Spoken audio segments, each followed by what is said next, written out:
Hello guys, आप सभी को मेरा गुड मॉर्निंग। एंड आप सभी कैसे हैं? आज मैं आपके सामने बहुत दिनों बाद आया हूं। आज मैं आपको एक विषय का डिस्कस करना चाहता हूं। इंग्लिश स्पीकिंग हमारी लाइफ में इंग्लिश स्पीकिंग क्यों ज़रूरी है। देखिए, मेरी लाइफ बहुत अच्छी तरीके से चल रही थी। मुझे इंग्लिश स्पीकिंग की कोई इतनी आवश्यकता नहीं थी।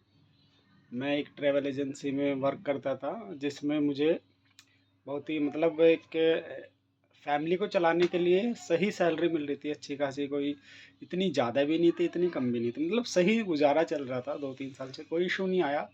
बट इशू बीच बीच में ये आता था कि कुछ क्लाइंट होते थे जिनसे इंग्लिश स्पीकिंग में बात करनी होती थी, जिससे मैं अपने सीनियर को देता था। फिर सीनियर द्वारा मुझे थोड़ा सा गिल्टी फील होता था कि why don't I speak English and why I can do it. मैं क्यों नहीं कर सकता या मैं क्यों नहीं बोल सकता, ऐसा फील होता था। कहीं भी अगर हम रिश्तेदारी में जा रहे हैं तो रिश्तेदारी में बोलते थे, अरे ये तो बहुत पढ़े लिखे हैं। तो कुछ इंग्लिश का वर्क होता था, इंग्लिश का वर्क तो मैं कर लेता था, बट इंग्लिश स्पीकिंग की कहीं बात आती थी। जैसे कहीं किसी के स्कूल में जाना होता है, बड़े भाई बहन या किसी रिलेशन के स्कूल में जाना होता है, उनसे इंग्लिश में बात, अरे ये सर करेंगे, ये बहुत काफ़ी अच्छे पढ़े लिखे। हालांकि मैंने एमए बीएड इंग्लिश से किया है। तो मैं वहाँ जाता था तो वहाँ भी मुझे फ़ील महसूस होता था। देखो, मुझे ये फ़ील महसूस ये नहीं होता था कि मुझे इंग्लिश नहीं आती या मुझे इंग्लिश की वजह से नीचा देखना पड़ रहा है, इसीलिए फ़ील नहीं होता था। फ़ील मुझे इसलिए होता था कि सामने वाला मेरे लिए कितनी एक्सपेक्टेशन कर रहा है कि मैं पढ़ा लिखा हूँ, बट उसके बावजूद भी उनकी नज़रों में मैं इंग्लिश नहीं बोल पा रहा हूँ। ठीक है, तो मुझे बस वही बात दिल में लगी और मैंने ठान लिया कि दीपक, आज से तुम इंग्लिश स्पीकिंग को, जो ये तेरी बहुत बड़ी कमज़ोरी है, उसको मुझे ताकत में बदलना है। और मैंने ये प्रण लिया कि जैसे मैं ये अपनी लाइफ में ये जो इशू आया है वो देख रहा हूँ, कोई और भाई बहन ना देखे।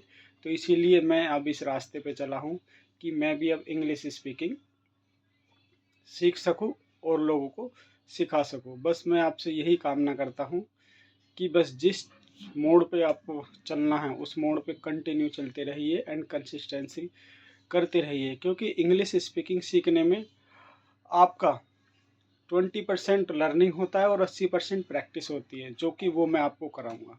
ठीक है, एंड थैंक यू, धन्यवाद मेरे दोस्तों। एंड मुझे ऐसे ही इंग्लिश स्पीकिंग सीखने के लिए मुझे लाइक करें, शेयर करें एंड सब्सक्राइब करें मेरे चैनल को। थैंक यू, धन्यवाद। जय हिंद, जय Bharat. And I can do English and I can English speaking and I eating English speaking and I eating English and I drink English and I walk English and I talk English and I dance English and I write English। मतलब सब कुछ English में कर देना, उड़ा देना English का। मतलब ये भी दिखा देना है कि हम पढ़े लिखे किसी से कम नहीं हैं और हम भी इंग्लिश स्पीकिंग में महारत हासिल कर देंगे। जय हिंद, जय भारत। आई can do English, you English speaking, you can do English speaking. Thank you.